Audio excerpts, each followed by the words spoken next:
Hey guys, Justin here. Now this video, it's kind of like a continuation from a prior video, which was the SMGs video. This time it's actually going to be on rifles now. It's going to be rifles, not sniper rifles, so you're going to be seeing the A1, the A4, the Sniper Garand, the same with the FG42-2, and all of that. Now, unfortunately, I don't have the 33 stuff, so the Garand with grenade launcher, and the what's it called?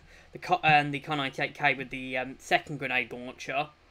So, unfortunately, I can't, so I'm going to have to base it, kind of based on, like, other people's opinion, really, but, if I'm being honest, I doubt even my mind will change when I unlock them, because I've heard really bad things about this, and not really good things about the Garand, it's been forgettable, more or less.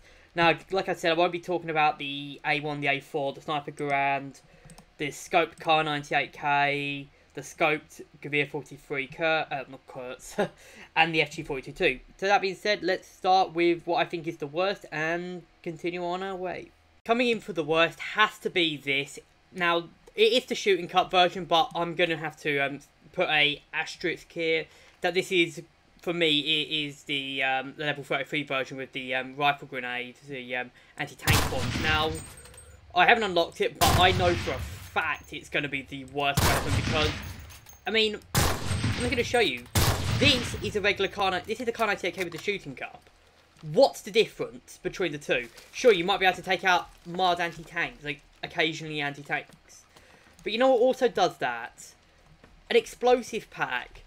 A Panzerfaust, a Sturm pistol, another tank, oh my god, this lag, yeah, there's no real reason to have this, really, the 33 version, over anything else in the game, really, which is why it's getting the worst.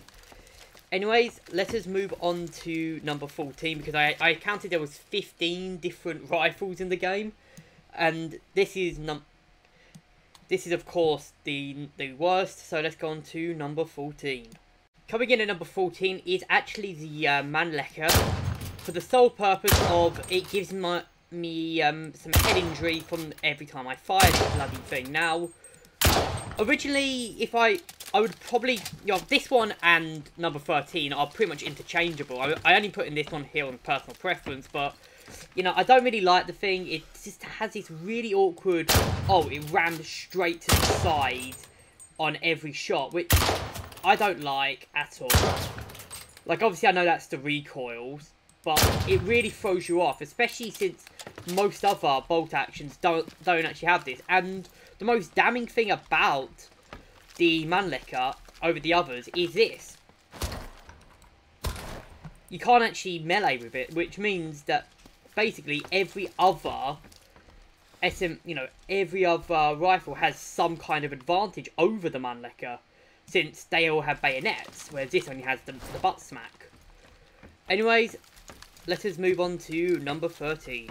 In at number 13, and taking the place as the worst Allies rifle, is the Ross rifle. Now, like I said, it's basically preference between this one and the Mannlicher, but yeah, there's not really much to it. The Ross rifle, it's just the bog standard bolt action, 5-round bolt. It costs a silver order for some reason.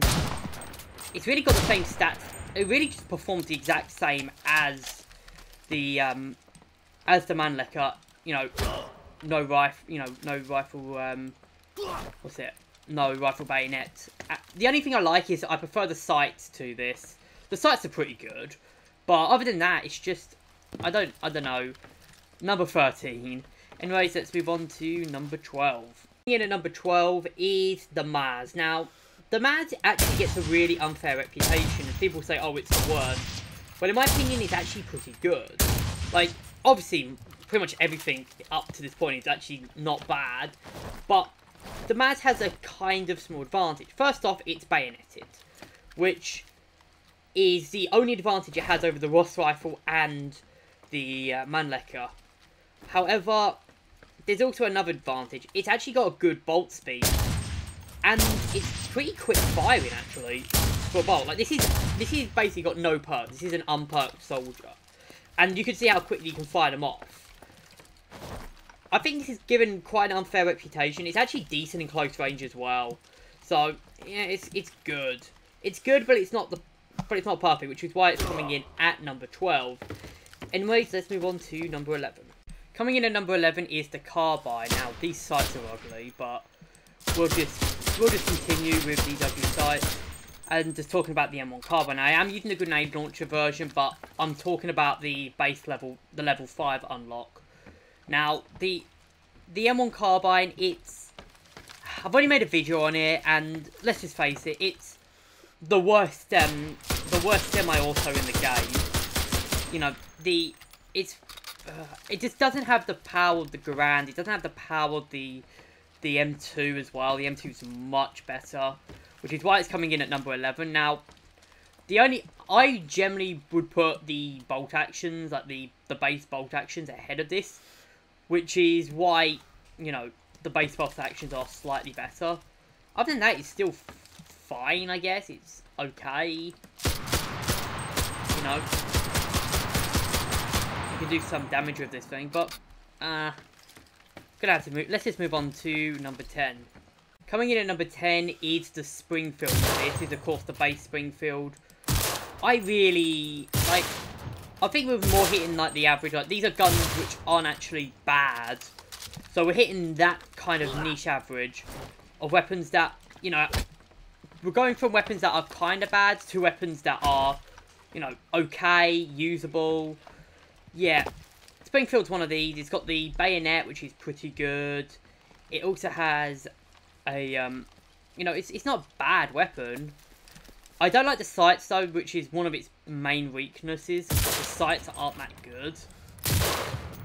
I mean, that's the thing with most American weapons. The sights are pretty fucking bad.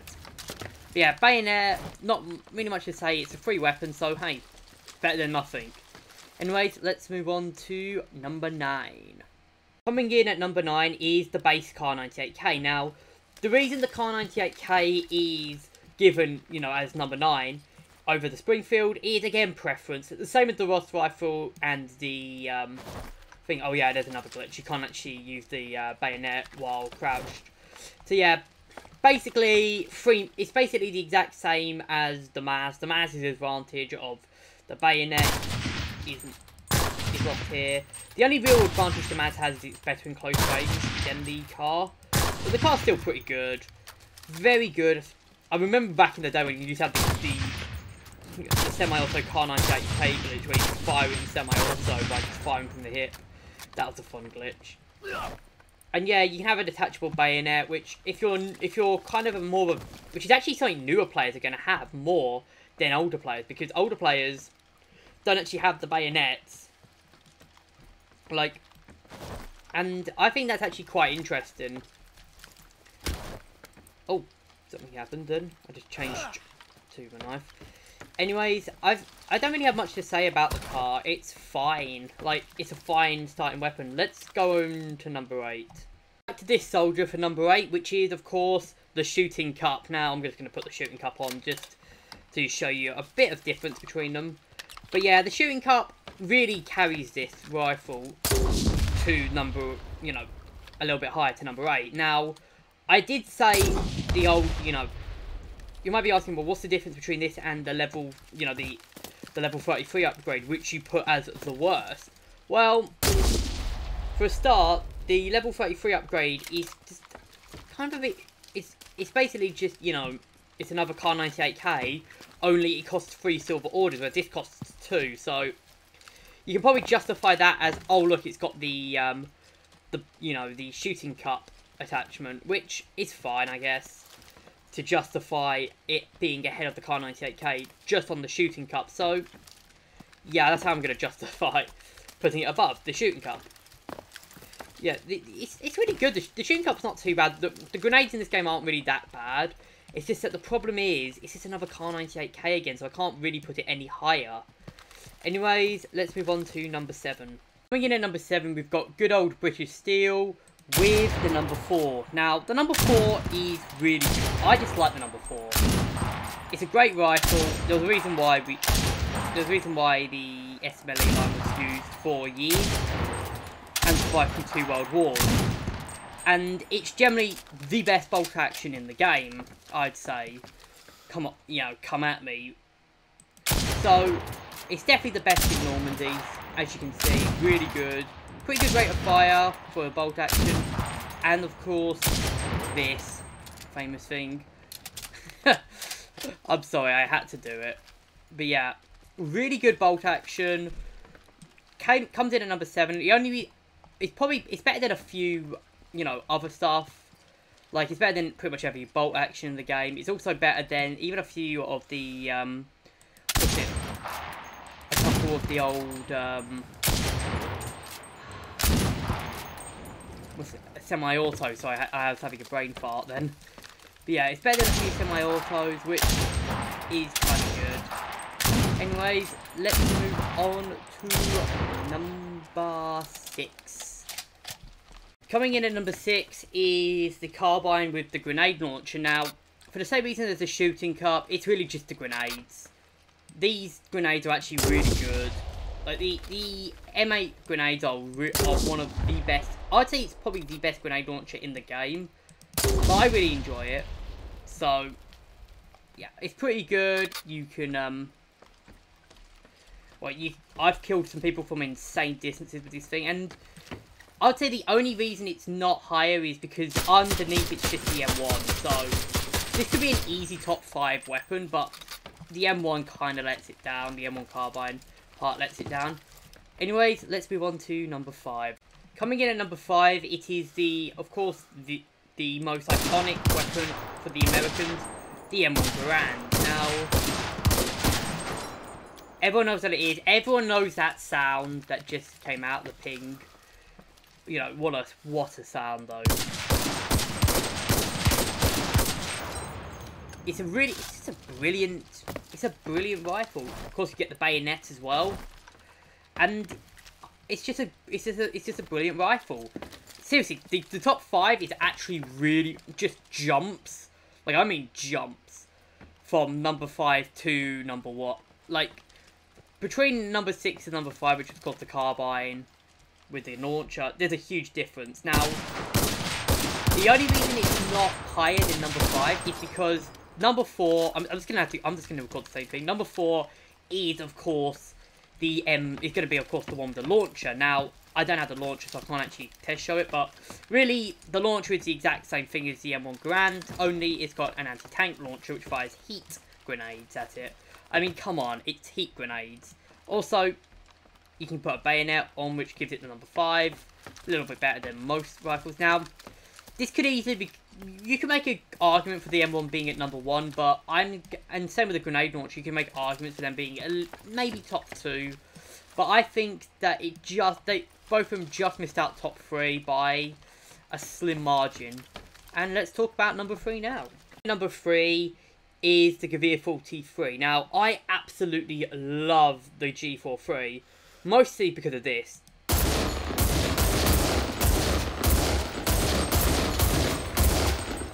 The sound the Gewehr 43 makes is so good. I prefer it to the Garand on the premise that it has a really good sound. Like,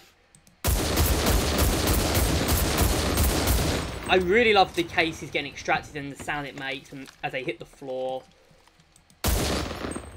It's one of my favourite sounding weapons in the game, and it's just really good as well. 10-round magazine, good rate of fire, you know. It was even better, of course, with the... and the thing is, this thing does a lot of damage as well. Like, I constantly one-shot people with this thing. It's really good. Anyways, let's move on to number 2. At number 2, it is the M2 carbine. Now, this thing is a monster in close range. Like, look at that, how much firepower this thing has at close range. This thing, literally, what you should do with this thing is go like here, and just do this. It is just so good for this. Now, there's one major problem with the M2, which is why it's not at number 1. Because it could easily get number 1, and it's this. These sights are appalling, especially at mid-range engagements where you have to use the sights. Combine this with the recoil, you basically have to, you know, you have to really be good with things to make good use of them. But when you are, you can just do this. It's really good for close range. Arguably the best close range weapon in the game. Now, I don't have the bayonet attached on this one because I've actually got it attached on another soldier. But yeah, you can attach bayonets onto this thing if you wanted any more reasons to why it's so good. But yeah, it was an easy contender for top 3. I would say it just beat out the Gavir 43, but there's only one weapon. You know what it is. I don't even need to say it. Let's move on to number 1. I don't even need to say anything. Everyone knew this was going to be number 1 the second the video started. It's the FG42. What can I say? This thing is overpowered. I generally can't say anything. It's just... This weapon is too overpowered. I can't say anything. Everyone knows why it's OP. Look at... I mean... You can just do this. Like, what gun can do this? Like... The only one that can really kind of do it is the M2, but it has an advantage of the M2. Is the sights in the M2 was what I said was the only bad thing about it. This thing, the only bad thing about it is the ammo count, really. And yeah, there's not much to say about it. It does a lot of damage. It's just disgustingly powerful, and there's not much to say. Anyways, I hope you guys have enjoyed this video. Leave your thoughts in the comments, what you think is the best and the worst rifle in the game. Obviously, don't include snipers, because I didn't include them. Leave your thoughts in the comments, and I'll see you guys in the next video.